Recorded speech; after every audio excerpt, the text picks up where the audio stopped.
cut some expenses. And if he wants some extra luxuries, well, he can afford those because he makes extra money.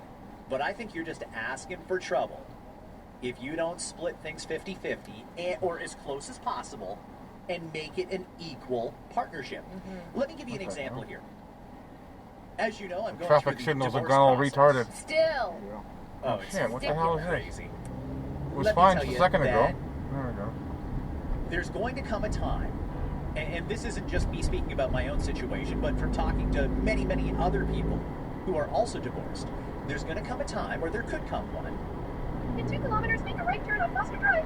when that relationship is going to come to an end, and maybe you're going to seek a divorce. At the end of your marriage, or common law relationship, or whatever it is, they like to divide things 50-50. Well, it's not really fair to divide things 50-50 if you didn't contribute 50% in the end.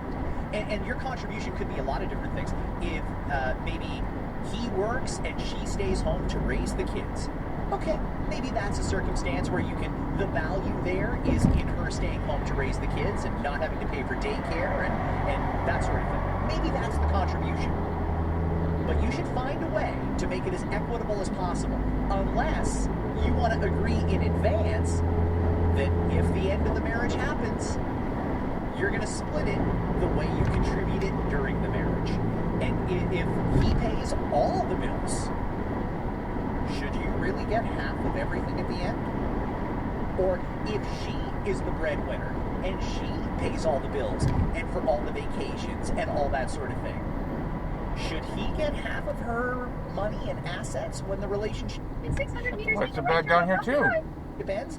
It's an What the hell? open-ended question. I'm Did we not lose saying power one or way or something the other, today? but, fair is fair.